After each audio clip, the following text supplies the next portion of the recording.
My name? Emily Davis. I'm 21, fresh out of culinary school, diving headfirst into the bustling world of my parents' coffee shop. It's a cozy corner of our town, brimming with regulars who have become like family.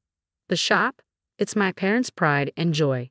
They've poured their hearts into it for years. Juggling work and studies wasn't easy, but it was rewarding.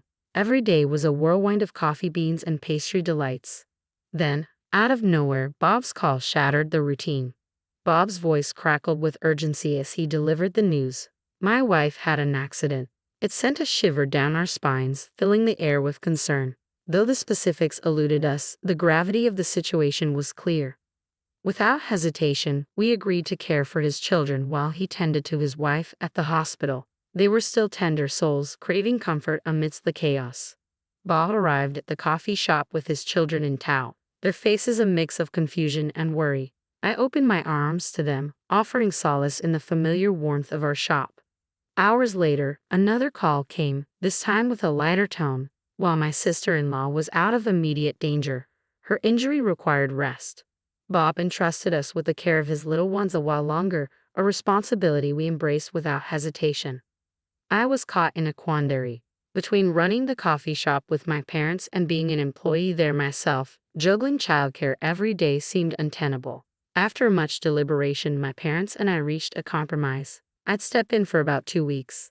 Initially, I fretted over my ability to care for my nieces and nephew adequately, but they surprised me, swiftly melting any doubts with their easygoing demeanor. Even in moments of uncertainty, my mother's unwavering support buoyed me. As the weeks rolled by, our routine settled into a comfortable rhythm. Then, just as normalcy began to return, Bob's call shattered the peace once more. His words weighed heavily. My wife's still not herself. Would you mind helping out with the kids when she needs a hand? Caught off guard, I wrestled with the request, but the thought of my nieces and nephew needing care nudged me towards a decision. I can manage on occasion, I finally conceded. Soon enough, a message arrived from my sister-in-law. Could you watch the kids tomorrow? With a resigned nod, I replied, of course. The day my sister-in-law sought my aid, I embarked on a whirlwind of responsibilities. Mornings meant ferrying my nephews to kindergarten, followed by afternoons of tending to them at home. Mom popped in from time to time, offering her reassurance. Evenings saw us immersed in the bedtime routine, eagerly awaiting Bob's arrival. With a sigh of relief, I handed over dinner, courtesy of Mom, as Bob collected the children, grateful for the respite.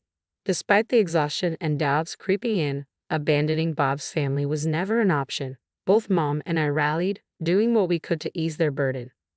Then, like déjà vu, another message from my sister-in-law arrived. Could you lend a hand with the kids again? The cycle repeated, just as before.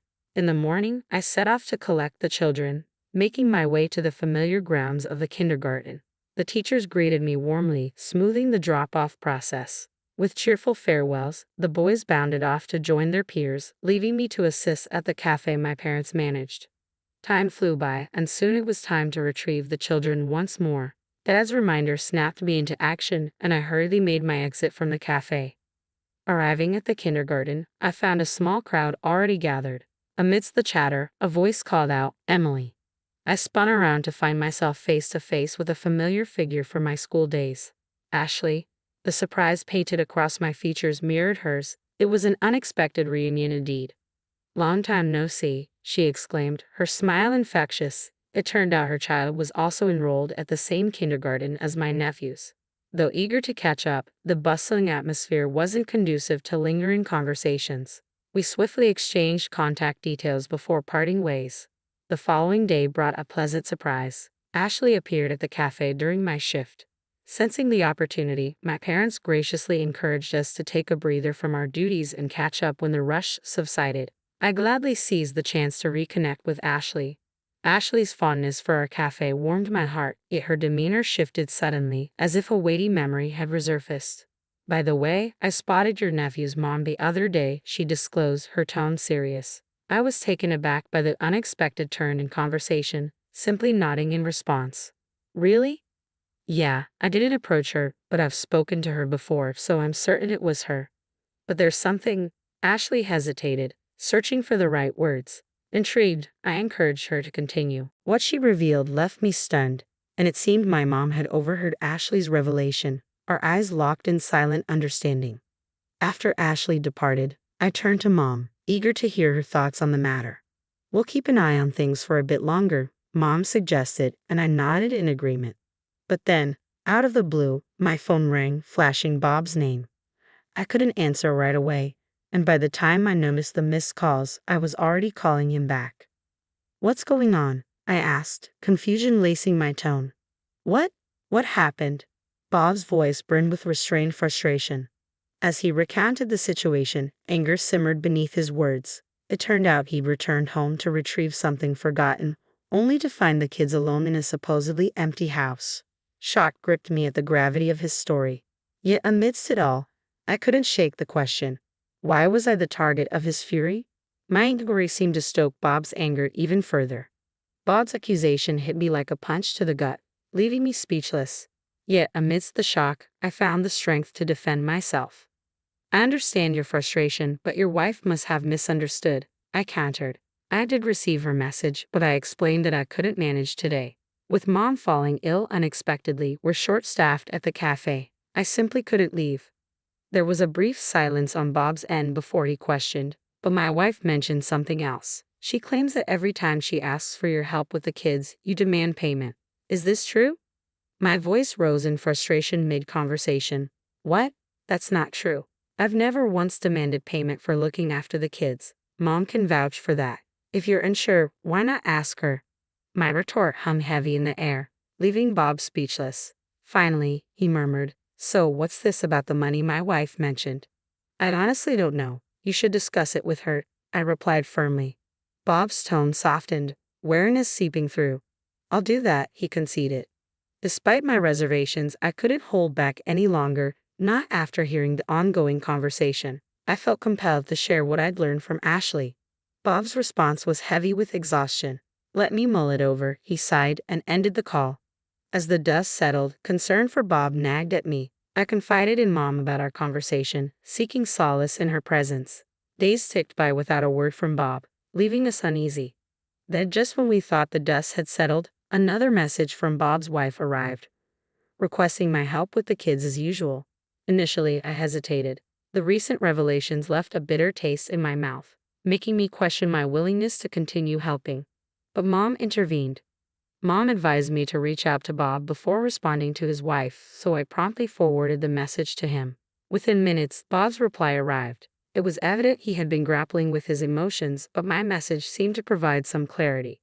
With Bob's feelings in mind, I responded to his wife with a simple okay and proceeded to collect the kids as usual. After dropping the children off at kindergarten, I made a crucial call.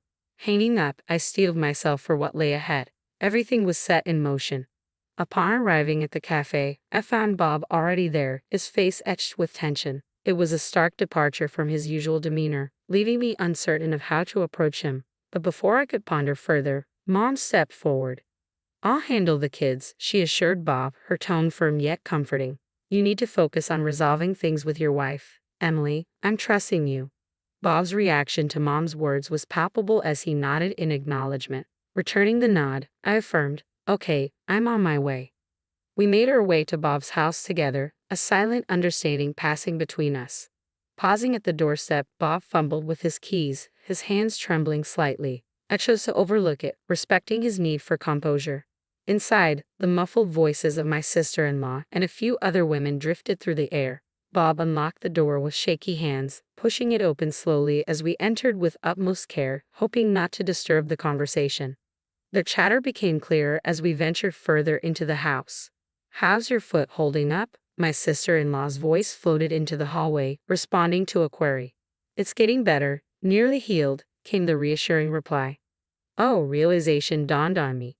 The odd sensation I'd been experiencing lately suddenly made sense. Briefly distracted, I quickly refocused, tuning back into my sister-in-law's conversation. "But once my foot's back to normal, Bob will start expecting me to pitch in more, and I won't get to relax like I do now." "Ah, yes, your sister-in-law and her parents have been a huge help with the kids, haven't they? You're really fortunate." "Absolutely," came the response, tinged with sarcasm. "It's a real stroke of luck to have Emily, the perpetually single and unemployed homebody, always at our beck and call." My sister-in-law's words ignited a simmering fury within me. I'd harbored suspicions of exploitation, but her callous attitude still caught me off guard. As anger surged through my veins, I could no longer contain it. With a burst of indignation, I flung open the door to the living room and strode in, my sister-in-law's startled expression meeting my gaze. I fixed her with a steely glare, the words tumbling from my lips like hot coals. Yes, I may not be married, and I may reside at home, but I'm far from idle. Our assistance was extended in good faith, believing you were genuinely in need, not to facilitate your leisure. I hadn't anticipated such a callous response from my sister-in-law. Instead of addressing her attitude, she seemed more concerned about my unexpected presence and how I gained entry into the house. "Why are you here? How did you get in?" she questioned, her tone devoid of warmth. A tap on my shoulder drew my attention, and I stepped back to reveal Bob standing behind me. As her gaze shifted to him, her eyes widened in surprise. Bob's voice, colder than mine, sliced through the tension. "I let us in. You've been deceiving me all along. You're despicable. You've been pocketing the money I gave you for your own use instead of giving it to Emily, haven't you?" My sister-in-law's complexion paled as Bob confronted her. Sensing the tension, I approached her friends, signaling that it was time to depart. With awkward expressions, they filed out of the room, leaving behind a palpable air of discomfort. Among them, Senior Ashley caught my eye as she left. She had encountered my sister-in-law before and seemed troubled by her recent behavior. Our unexpected encounter sparked a conversation, and Ashley offered her assistance in resolving the situation. Once the room emptied, my sister-in-law's tears began to flow as she opened up.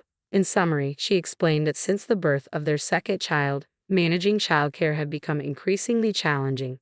Bob's demanding work schedule left her overwhelmed with household duties. When her injury occurred, the support from my mother and me had been a lifeline, easing her burden. Gradually, she found herself relying on our assistance.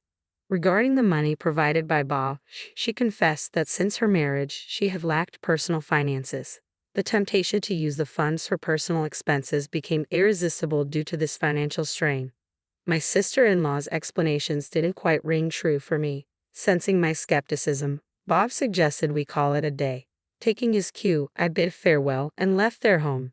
Arriving back home, I found my mother waiting anxiously. It appeared my dad was looking after my nephews, affording me the opportunity to confide in my mother about everything.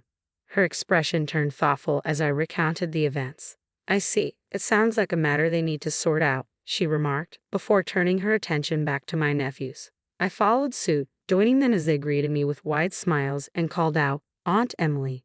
Despite the whirlwind of emotions swirling within me, I made a conscious effort to mask them, focusing instead on engaging with my nephews. Several hours later, Bob returned home, announcing that he would spend the night at our parents' house. My mother, seemingly grasping Bob's intentions, simply nodded in acknowledgement. After tucking his children into bed, Bob sat down with our parents and me to explain his decision. "I won't pursue a divorce this time," he began, "but if the same mistakes are repeated, I'll have to reconsider. Emily, Mom, I'm sorry for the turmoil this has caused you both." "It's all right, Bob, but are you certain about this decision?" I inquired, concern evident in my voice. Bob nodded solemnly. "Yes, after speaking with my wife, I realize I bear some responsibility as well. We've agreed to give our marriage another chance." Curious about Bob's revelation, I prodded him for clarification. He confessed, "I've been consumed by work, neglecting my wife's needs, and leaving the parenting solely to her. It's clear now that I've placed undue stress on her and been unfair to our children. I should have prioritized spending quality time with them." As Bob spoke, a whirlwind of emotions swept through me. Yet Mom's response brought clarity to the situation.